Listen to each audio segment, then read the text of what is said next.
നീ ആ മണിചന്ദ്രമാല അധിക നാൾ അണിഞ്ഞ് നടക്കില്ലടി.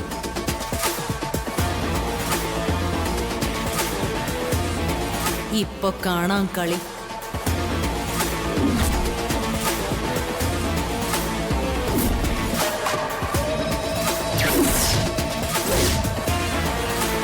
അയ്യോ, ഇവിടെ വെച്ചിരുന്ന ആഭരണപ്പെട്ടി എവിടെ പോയി?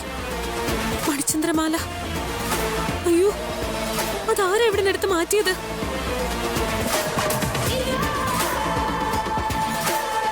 ഈശ്വര, അമ്മേ, അമ്മേ, അവിടെ വെച്ചിരുന്ന മണിചന്ദ്രമാല കാണുന്നില്ല.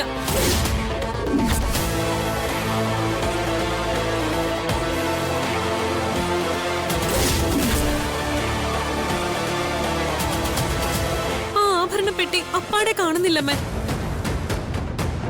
അത് കാണാനില്ലേ? അത് ആരെടുത്തോണ്ട് പോയി? അറിയില്ല. അയ്യോ, നിങ്ങൾ ആരെങ്കിലും ആ മാല എടുത്തോ?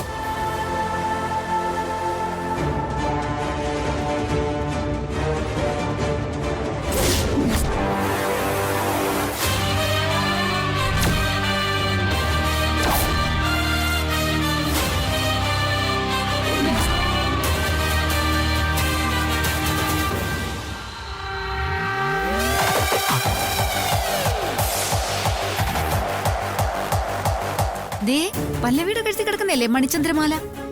ആ മാലയല്ലേ ഇത്?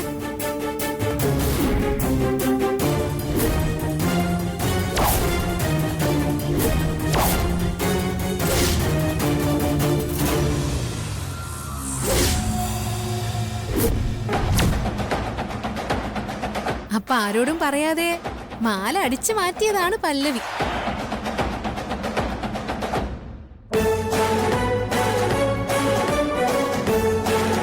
എന്നാലും പൂജാമുറിയിൽ വെച്ചിരുന്ന മാല എല്ലാവരുടെയും കണ്ണ് വെട്ടിച്ച് പൊക്കാൻ നോക്കിയല്ലോ. സമ്മതിക്കണം.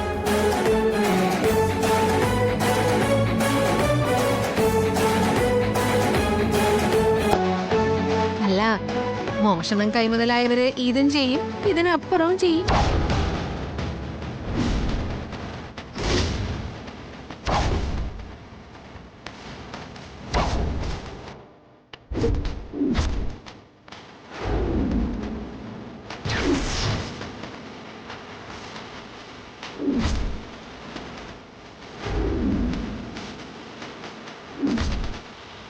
പല്ലവി, പൂജാമുറിയിൽ വെച്ചിരുന്ന മാല എടുത്തോണ്ട് പോയി കഴുത്തിലണിഞ്ഞത് ശരിയാണോ?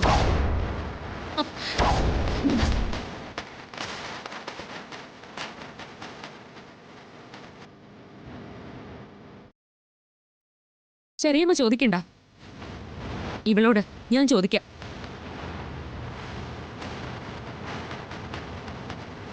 എടി, ആരോട് ചോദിച്ചിട്ടാടി നീ ഈ മാല എടുത്ത് അണിഞ്ഞത്?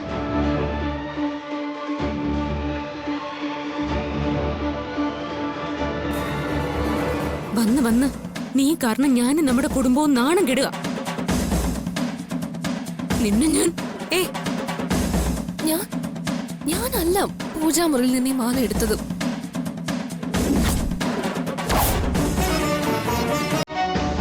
എനിക്ക് പ്രഭാവതിയമ്മ തന്നതായി മാല.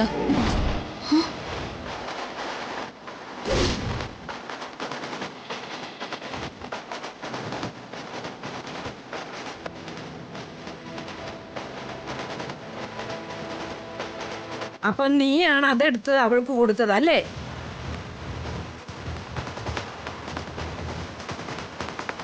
എന്നിട്ട് ഇതിന്റെ പേരിൽ ഇത്രയും ചർച്ച നടക്കുമ്പോൾ നീ ഒന്നും മിണ്ടാതെ കണ്ടോണ്ട് നിൽക്കായിരുന്നു. അല്ല, അത് പിന്നെ എനിക്ക് പറയാൻ എന്തെങ്കിലും അവസരം കിട്ടണ്ടേ? അയ്യോ,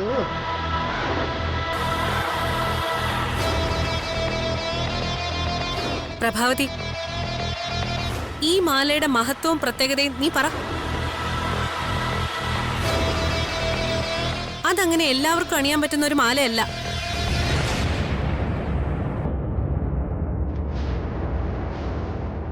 അതൊന്നും എനിക്കറിയില്ല. ഈ മാല പൂജാമുറിയിൽ ഇരിക്കുന്നത് കണ്ടപ്പോ ഇത് പല്ലവിയുടെ കഴുത്തിലണിഞ്ഞ നല്ല രസം ഉണ്ടായിരിക്കും എന്ന് എനിക്ക് തോന്നി.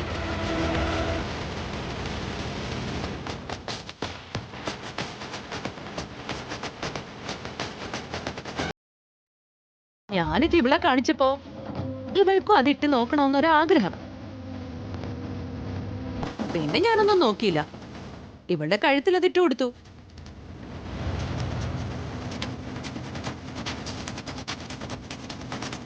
ഹാ, ഇനി അതൊന്നും പറഞ്ഞിട്ട് കാര്യമില്ല. മോളെ, നീ ആ മാല ഒരു ചേച്ചിക്ക് കൊടുക്ക്.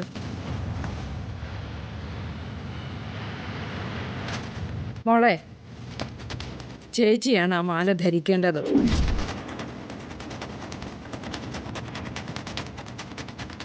പാർവതി, നീ ആ മാല പല്ലവിയുടെ കയ്യിൽ നിന്ന് ഊരി വാങ്ങിക്ക. അത് വേണോ? വേണം വേണം. പാരമ്പര്യവും ആചാരവും ഒന്നും തെറ്റിക്കാൻ പാടില്ല.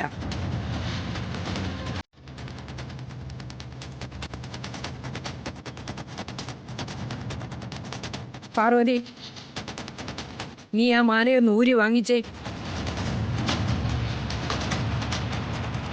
പല്ലവി, ആ മാല അഴിച്ചു തരൂ. ഇല്ല, ഞാനത് തരില്ല.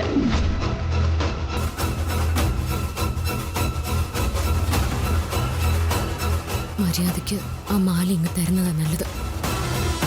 നീ കാരണം ഞാൻ ഇപ്പൊ തന്നെ ഒരുപാട് നാണം കിട്ടും.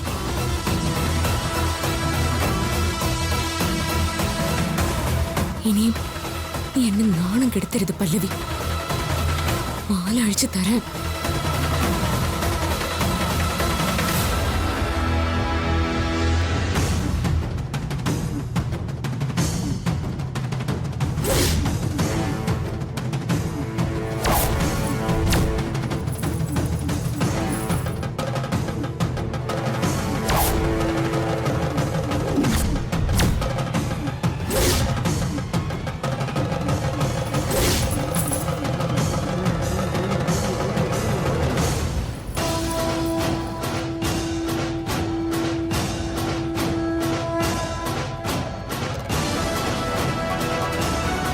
വിശാലെ,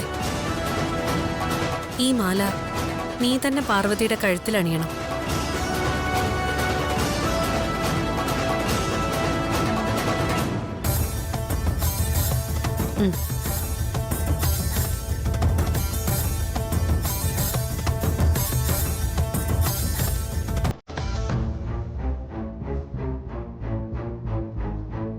പാർവതി,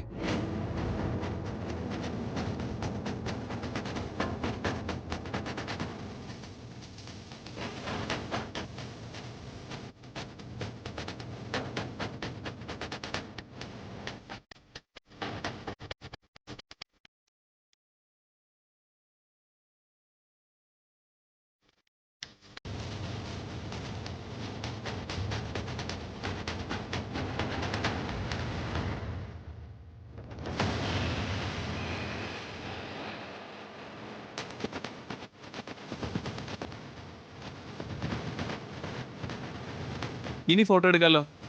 എത്ര വേണേലും എടുത്തു. എന്നാ പിന്നെ ഫോട്ടോ എടുത്തോ. ആദ്യം പാർവതിയുടെ തന്നെ ആവാം. ചെല്ല.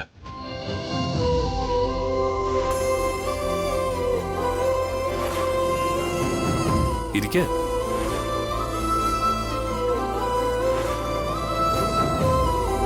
ഇനി സാറിരിക്കൂ.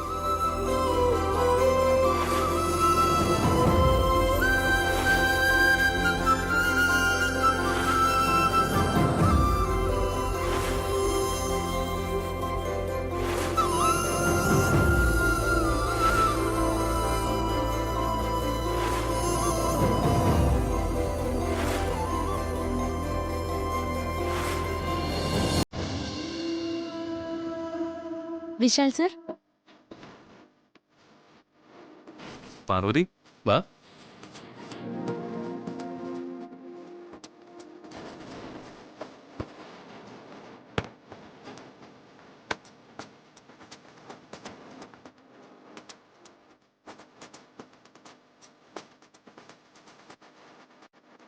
എന്താ ഇങ്ങനെ നോക്കുന്ന? നിന്റെ സൗന്ദര്യം. ഈ മണിചന്ദ്രമാലയൊക്കെ അണിഞ്ഞ നീ നല്ല സുന്ദരിയായിട്ടുണ്ടല്ലോ. ഓ പിന്നെ ആണടം. മണിചന്ദ്രമാല അണിഞ്ഞപ്പോ നിന്റെ സൗന്ദര്യം ഒന്നുകൂടി കൂടി. ദേ, സാർ എന്നെ കാണുമ്പോ കൂടുതൽ സുന്ദരിയാണെന്ന് പറയുമ്പോഴേ എനിക്ക് വല്ലാത്ത നാണം തോന്നുക. അതിനെന്തിനാ നാണിക്കുന്നേ? ഞാനുള്ള കാര്യമല്ലേ പറഞ്ഞത്. എന്നാലും കേൾക്കുന്ന എനിക്ക് ഒരു ചമ്മലില്ലേ? താനെ കൂടുതൽ ചമ്മൊന്നും വേണ്ട. എന്റെ ഭാര്യയുടെ സൗന്ദര്യം വർണ്ണിക്കാനുള്ള അവകാശം എനിക്കുണ്ട്. അതുകൊണ്ട് ഞാൻ എന്റെ പെണ്ണിനെ വർണ്ണിച്ചുകൊണ്ടേയിരിക്കും. ശരി ആയിക്കോട്ടെ. ഞാനിപ്പോ വന്നതേ ഒരു കാര്യം പറയാനാ. മണിചന്ദ്രമാല ഊരി തിരികെ ചെറിയമ്മയുടെ കയ്യിൽ കൊടുത്താലോന്ന് ഞാൻ ആലോചിക്കാം. ചെറിയമ്മ അത് കൊണ്ടേ തിരികെ ലോക്കറിൽ തന്നെ വെച്ചോട്ടെ. എന്തിനാ ഇപ്പൊ ഇത് ഊരി കൊടുക്കുന്നേ? ഇത് കഴുത്തി കിടക്കുന്നോണ്ട് പാർവതിക്ക് വല്ലാത്ത ഭാരം തോന്നുന്നുണ്ടോ? ഉണ്ട്, ഇത്തിരി ഭാരം തോന്നുന്നുണ്ട്. ഓ പിന്നെ ഭാരം. പണ്ടത്തെ റാണിമാരെ കിലോ കണക്കിന് സ്വർണ്ണ കഴുത്തിൽ അണിഞ്ഞുകൊണ്ട് നടക്കുന്നത്. ഇതിനിപ്പോ അത്ര വെയിറ്റ് ഒന്നും ഇല്ലല്ലോ. ഇതേ എന്റെ സുന്ദരിയുടെ കഴുത്തി കിടന്നാ മതി. എവിടെ? ഞാനിതിന്റെ സൗന്ദര്യം ഒന്നുകൂടെ നോക്കട്ടെ.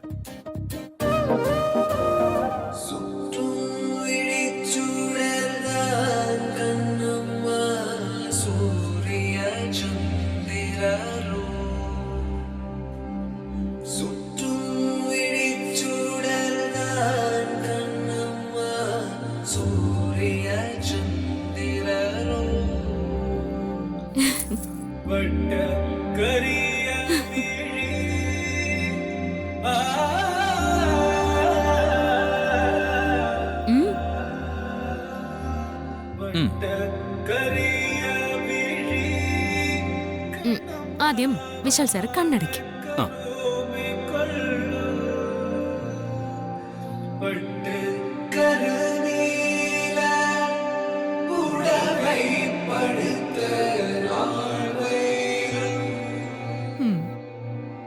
എടാ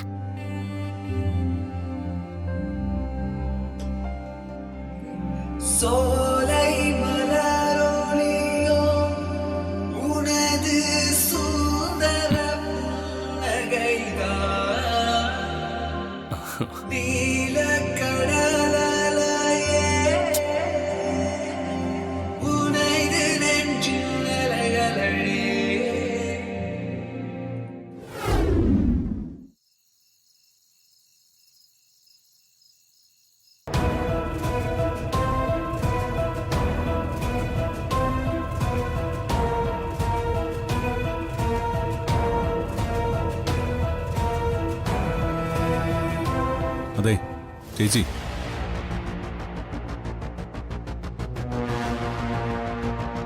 ചേച്ചി ചേച്ചി ഇങ്ങനെ ആലോചിച്ചോണ്ടിരിക്കാതെ എന്തെങ്കിലും മറുപടി പറ. അതോ എന്ന് നമ്മൾ കമ്പനിയുടെ ചെയർപേഴ്സൺ ആയിട്ട് ഇരുന്നോട്ടേന്നോ? ഫോട്ടോഷൂട്ട് കഴിഞ്ഞു, ചെയർപേഴ്സണായിട്ട് ഒപ്പുവെക്കലും കഴിഞ്ഞു. ഇനി അങ്ങോട്ട് ബ്രൗഷറിലും ബുക്ക്ലെറ്റിലും ഫ്ലെക്സിലും എല്ലാം പാർവതിയുടെ ഫോട്ടോയായിരിക്കും. നമുക്ക് അതും കണ്ടോണ്ടിരിക്കാം, അല്ലാതെ ഇപ്പൊ എന്ത് ചെയ്യാൻ? എടാ, നീ ഒന്ന് നിർത്തുന്നുണ്ടോ? ഓരോന്നാലോചിച്ച് എനിക്കിവിടെ ഭ്രാന്ത് പിടിച്ചിരിക്കുക. ഇനി നീ ആയിട്ട് എന്റെ ഭ്രാന്ത് കൂട്ടരുത്. ചേച്ചി, ഭ്രാന്ത് പിടിച്ചിട്ടൊന്നും ഒരു കാര്യമില്ല. സമയം പാഴാക്കാതെ നമുക്ക് നമ്മുടെ ലക്ഷ്യം നേടാൻ നോക്കണം. ഇല്ലെങ്കിലേ ദേ ആയുഷ്കാലം മുഴുവനും നമ്മൾ ഇവിടെ ഇങ്ങനെ ഈ ഇരിപ്പിരിക്കേണ്ടി വരും. അങ്ങനെ കാഴ്ചക്കാരായിട്ട് നോക്കിയിരിക്കാനല്ല ഞാനും നീയും ഈ വീട്ടിലേക്ക് വന്നത്. ഇപ്പൊ സമയം പാർവതിക്ക് അനുകൂലമാണെന്ന് കരുതി എന്നും അങ്ങനെ ആവണമെന്നില്ല. അവളെ വീഴ്ത്താൻ നമുക്ക് ഒരു അവസരം വന്നു ചേരും പ്രതാപ. അതുവരെ നീ ഒന്ന് ക്ഷമിക്ക്. ആന്റി, ഇപ്പൊ സമാധാനായല്ലോ. അവള് കമ്പനിയുടെ ചെയർപേഴ്സണുമായി ആന്റിക്ക് കമ്പനിയിലുള്ള സ്ഥാനവും നഷ്ടപ്പെട്ടു. അതിപ്പോ കമ്പനിയുടെ റൂളല്ലേ ജാസ്മിൻ? അത് നമുക്ക് മാറ്റാൻ പറ്റില്ലല്ലോ. എന്ത് റൂളായാലും ശരി, ഞാൻ ഇരിക്കേണ്ട സ്ഥാനത്താ ഇപ്പൊ അവള് കേറിയിരിക്കുന്നത്. എനിക്കിതെല്ലാം നഷ്ടപ്പെടാൻ കാരണമേ ആന്റി ഒറ്റൊരാളാ. ആന്റി എന്റെ കാര്യത്തിൽ ഉദാസീനത കാണിക്കാതിരുന്നെങ്കിലേ ഇപ്പൊ ഞാൻ വിശാലിന്റെ ഭാര്യ ആവുമായിരുന്നു, കമ്പനിയുടെ ചെയർപേഴ്സണും ആവുമായിരുന്നു, മണിചന്ദ്രമാല കഴുത്തിലിട്ട് നടക്കുകയും ചെയ്യായിരുന്നു. ജാസ്മിനെ വിശാലിന് നമ്മൾ ഒരുവിധം നമ്മുടെ ട്രാക്കിലേക്ക് കൊണ്ടുവരുന്നതിനിടയിലല്ലേ അവൻ കളം മാറി പാർവതിയായിട്ട് കൂടുതൽ അടുത്തത്. പാർവതിയെ വലിയ അവജ്ഞയോടെ കണ്ടിരുന്ന വിശാലിന്റെ മനസ്സ് പെട്ടെന്ന് എങ്ങനെയാണ് മാറി അവളോട് അടുത്തത്? എനിക്കത് മനസ്സിലാവുന്നില്ല. ചിലപ്പോ അവള് കാര്യമായ തലയണ മന്ത്രം പ്രയോഗിച്ച് കാണും. അതിലായിരിക്കും ചിലപ്പോ അവൻ വീണത്. എന്ത് കുന്തമായാലും ശരി, പാർവതി നമ്മളെക്കാൾ നല്ല ബുദ്ധി പ്രയോഗിക്കുന്നുണ്ട്. അത് നമ്മൾ ശ്രദ്ധിക്കുന്നുമില്ല. ജാസ്മിൻ, അവൾ എന്ത് ബുദ്ധി പ്രയോഗിച്ചാണോ വിശാലിനെ അവളുടെ പാട്ടിലാക്കിയത്, അതേ ബുദ്ധി നീയും പ്രയോഗിക്കണം. നീ പാർവതിയെ തൽക്കാലം മറന്നേക്ക്, എന്നിട്ട് വിശാലുമായിട്ട് കൂടുതൽ അടുക്കാൻ ശ്രമിക്ക്. അതിനൊക്കെ ഇനി ഒത്തിരി നാൾ കാത്തിരിക്കേണ്ടി വരുമെന്നേ. എനിക്കതിനുള്ള ക്ഷമയൊന്നുമില്ല.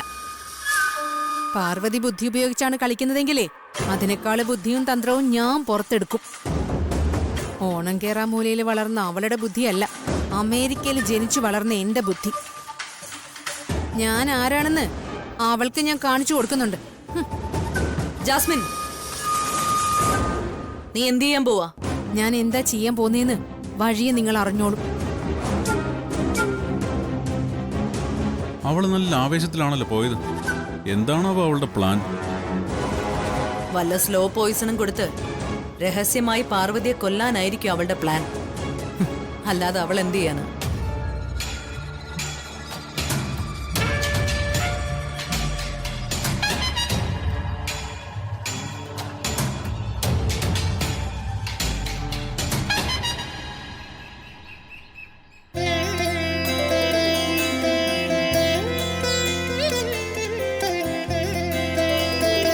ഉദയനൂരമ്മ, അമ്മയുടെ നിശ്ചയപ്രകാരം ഞാൻ ഈ വീട്ടിലേക്ക് വന്നു ചേർന്നത്. ഇവിടേക്ക് വരുമ്പോൾ വിശാൽ സാറിന്റെ ഭാര്യയായി വിശാൽ സാറിന്റെ കാര്യങ്ങൾക്ക് ഒരു കുറവും വരുത്താതെ ശ്രദ്ധിക്കണം. അദ്ദേഹത്തിന്റെ ആയുസ്സിനും ആരോഗ്യത്തിനും അപകടമൊന്നും സംഭവിക്കാതെ സംരക്ഷിക്കണം എന്ന് മാത്രമേ എന്റെ മനസ്സിലുണ്ടായിരുന്നുള്ളൂ. അതിനുവേണ്ടി മാത്രമായിരുന്നു ഞാൻ ഇത്രയും നാൾ ഇവിടെ കഴിഞ്ഞുകൂടിയത്.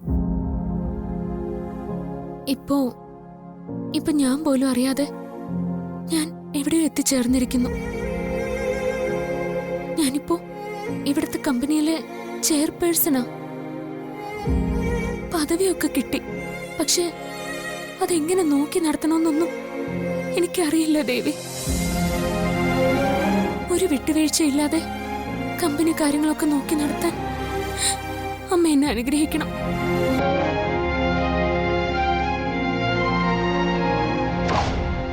ഉദയന്നൂരമ്മയുടെ അനുഗ്രഹം നിനക്ക് എപ്പോഴും ഉണ്ടാകും മോളെ.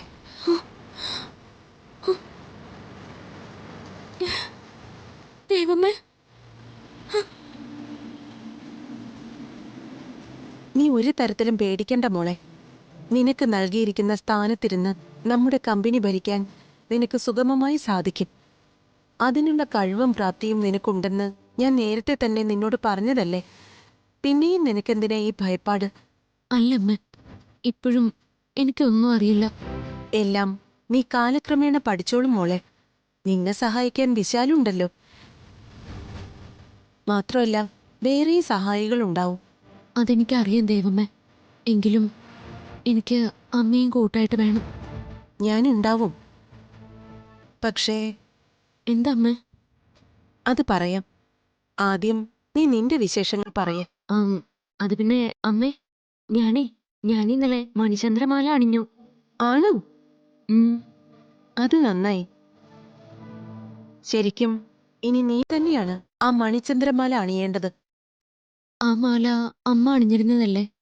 അതണിയാനുള്ള യോഗ്യത എനിക്കുണ്ടോ? അതെന്താ നിനക്കില്ലാത്തത്? നീ എന്റെ മകന്റെ ഭാര്യയാണ്, ഇവിടുത്തെ മരുമകളാണ്. എന്തുകൊണ്ടും മണിചന്ദ്രമാല ധരിക്കാനുള്ള യോഗ്യത നിനക്കുണ്ട്. അതിൽ നിനക്ക് യാതൊരു സംശയവും വേണ്ട, സങ്കോചവും വേണ്ട. പാർവതി മോളെ, നീ അഭിമാനത്തോടെ മണിചന്ദ്രമാല അണിയണം. അറിയാമേ. പിന്നൊരു കാര്യമുണ്ട്.